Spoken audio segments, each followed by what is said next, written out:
યસ્ય સ્મરણ માત્રેન જન્મ સંસાર બંધનાત વિમુચ્યતે નમઃ તસ્મૈ વિષ્ણવે પ્રભ વિષ્ણવે.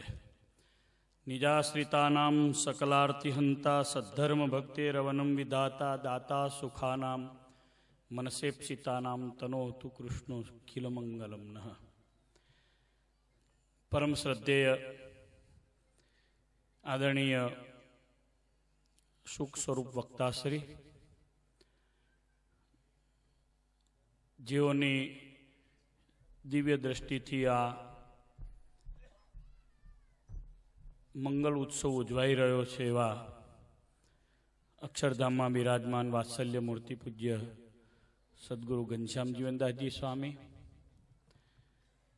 આદરણીય વડીલ સદગુરુ પૂજ્ય પુરાણી સ્વામી મુકુંદ પ્રસાદદાસજી, સ્નેહી વિદ્વાન શાસ્ત્રી કૃષ્ણ જીવનદાસજી, ભુજ મંદિરના તમામ આદરણીય સંતો, શ્રી હરિના લાડીલા કથા પારાયણથી લઈ યજ્ઞથી લઈ અને તમામ વિકલ્પોના યજમાનશ્રીઓ, સૌને ભાવથી જય સ્વામિનારાયણ.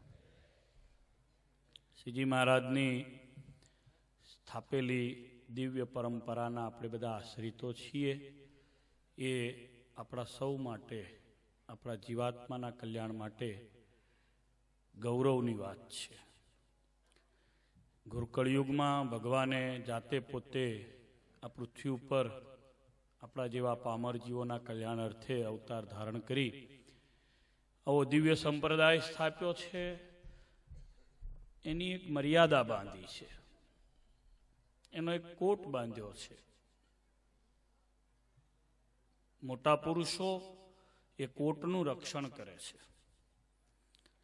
મહાપુરુષો એ પંથને આગળ ચલાવે છે. શ્રીજી મહારાજની સાથે પધારેલા મોટા સંતો સદગુરુ આનંદાનંદ સ્વામી, ભાઈ રામદાસ સ્વામી, મુક્તાનંદ સ્વામી, એમણે રામાનંદ સ્વામીના વાવેલા એ આત્માનંદ સ્વામીએ જે બીજબળ નાખ્યું હતું, રામાનંદ સ્વામીએ જેને મોટું કર્યું, મહારાજે જેને વટવૃક્ષ કર્યું, એને નાનું વાડોલિયું કરી અને એનું જતન કરવાનો ખૂબ પ્રયત્ન કર્યો હતો. અને પછીની પેઢીમાં મહારાજના હાથે દીક્ષિત થયેલા મોટા મોટા સદગુરુ સંતો ગોપાળાનંદજી વગેરે એ વટવૃક્ષને ખૂબ પાળ્યું, પોષ્યું ને મોટું કર્યું. અને એની જ પરંપરામાં સદગુરુ બ્રહ્માનંદ સ્વામીની પરંપરાના ભુજ મંદિરના બધા સંતોએ એનું સિંચન બહુ સારી રીતે કર્યું છે. સદગુરુ ઘનશ્યામ જીવનદાસજી સ્વામીએ ભુજ મંદિરની, સ્વામિનારાયણ સંપ્રદાયની આજીવન એના કોટની મર્યાદામાં રહીને જે કામ કર્યું હતું, એના ઉપર સદગુરુ પુરાણી સ્વામી મુકુંદ જીવનદાસજીએ ભુજ મંદિર સાથેનું એમની સંસ્થાઓનું જોડાણ કરીને કળશ ચડાવ્યો છે. એને કારણે મને આવવાનો આજે બહુ આનંદ છે. આ બહુ નાની વાત નથી, આ બહુ મોટી વાત છે. બધા એના માટે પ્રેરણારૂપ આ જમાનામાં વાત છે. ગ્રહસ્થના છોકરાઓ ઇન્સિક્યુરિટી ફીલ કરી શકે, પણ સાધુના છોકરાઓ પણ ઇન્સિક્યુરિટી ફીલ કરી શકે એવું એન્વાયરમેન્ટ હોવા છતાં પણ એની વચ્ચે સિક્યુરિટી તો માત્ર ને માત્ર નરનારાયણ દેવના, લક્ષ્મીનારાયણ દેવના ચરણોમાં છે એવું આજના ઉત્સવથી હવે સાબિત થઈ રહ્યું છે. એટલે મેં પહેલા જ કહ્યું કે મોટાઓએ બાંધેલો જે કોટ છે, એના દરવાજાઓને, એની બારીઓને, એની છતને, એની ટાઇલ્સને સાચવવી એ આપણા બધાની નૈતિક ફરજ છે. પુરાણી સ્વામીને હું સત વંદન કરું છું, મનોમન દંડવટ કરું છું. આવું રૂપાળું કામ થયા પછી મને ખબર પડી હતી, એટલે મેં સામેથી ફોન કર્યો. પૂજ્ય પુરાણી સ્વામીને પણ ફોન કર્યો, સામેથી જાદવજી ભગતને પણ ફોન કર્યો, કોઠારી સ્વામીને, મહંત સ્વામીને પણ ફોન લગાડ્યો. હૃદયનો રાજીપો વ્યક્ત કર્યો. હું વડતાલમાં રહું છું, છેલ્લા 45 વર્ષથી રહું છું. સંપ્રદાયમાં 5 વર્ષનો હતો ત્યારથી આવ્યો છું. દેવની નિષ્ઠાની વિચારધારાથી જીવન જીવી રહ્યો છું. એટલે મને આ સ્ટેજ ઉપરથી એ હકીકતને બોલવાનો હક છે.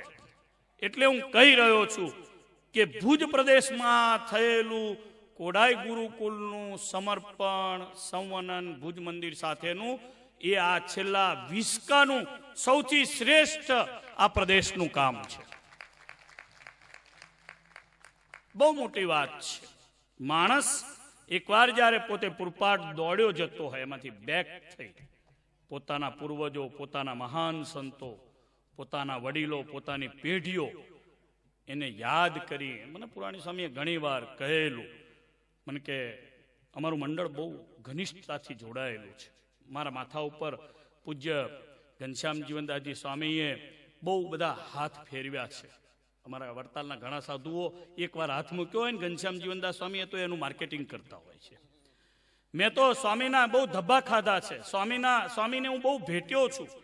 મારે રૂમે અનેક વાર, કદાચ કહીશ તો સેંકડો વાર આ મંડળ ઉતર્યું છે. અમે એકબીજાના બહુ જ નજીકના ઘનિષ્ઠતાથી જોડાયેલા છીએ. અત્યારે પણ ઉતારો, પ્રેમ, ભાવ, લાગણી અત્યંત છે. પણ સ્વામીએ, કૃષ્ણજીવન સ્વામીએ કહ્યું કે 7 વર્ષથી નતા આવતા. ભાઈ એવું કંઈ હતું નહીં, એવું કંઈ હતું નહીં. ટાઈમ આજે પણ મને ખબર નથી આવો ઉત્સવ ચાલે છે. 2 દિવસ પહેલા એમનો ફોન આવ્યો ત્યારે ખ્યાલ આવ્યો કે ઉત્સવ ચાલે. મને સમાવ પત્રિકા મોકલાવીએ છે. સત્સંગના અતિ વ્યસ્તતાની વચ્ચે ક્યારેક ના આવી શકાયું હોય તો પૂજ્ય પુરાણી સ્વામી તો આદરણીય વડીલ છે, મને માફ કરશે, પણ મને હૃદયથી અત્યંત આનંદ થયો છે. શ્રી નરનારાયણ દેવ અને શ્રી લક્ષ્મીનારાયણ દેવના દાયરામાં રહીને આપણે જેટલું કરીએ એટલું જ આપણા જીવના કલ્યાણનો હેતુ છે, એવું મને ચોક્કસ અનુભવથી દેખાય છે. ક્યારેક કોઈક વિરલા સંતો પાકતા હોય છે, મહાપુરુષો હોય છે કે જે પુરુષો મુખ્ય માર્ગને પ્રવાહિત કરતા હોય છે. પૂજ્યપાદ પુરાણી સ્વામીએ આ જે કાર્ય કર્યું છે અને ફરી એકવાર આ સભામાં આપણે બધાએ તાળીઓના નાદથી વધાવીએ. હૃદયથી બહુ આનંદ થાય છે. ભગવાનને પ્રાર્થના કરું, પૂજ્યપાદ પુરાણી સ્વામીનું મંડળ સક્ષમ મંડળ છે. પૂજ્ય પ્રભુ સ્વામી, કૃષ્ણજીવન સ્વામી તો ભણેલા આચાર્ય થયેલા સંત છે. આ મંડળ દ્વારા શ્રી નરનારાયણ દેવના દેશમાં, ભુજમાં ખૂબ મોટા પાયે સારી સેવા થાય, દેવની સેવા થાય. આપણે બધા દેવથી ઉજળા છીએ. શ્રીજી મહારાજની કરેલી પરંપરામાં જેટલું ખોતરીને ઊભું કરીએ મનુષ્યના સ્વભાવના દોષોથી, એ આપણા બધાના દુઃખ માટેનું છે. પરંતુ મહારાજ અને મોટાનંદ સંતો અને ત્યાર પછીની પેઢીના કરી ગયેલા જે સંતો છે, વડીલો, એમને કરેલા કાર્યને આપણે જેટલું બળ આપીએ ને એટલું જ આપણું જીવન નિષ્કંટક અને નિષ્કપટ ગણાય. આ નિષ્કપટ ભાવ જ્યારે આખા મંડળે સમર્પિત નરનારાયણ દેવના ચરણોમાં કર્યો છે, ત્યારે જોડાયેલા હજારો હરિભક્તોનું કલ્યાણ પણ એટલું જ નક્કી છે.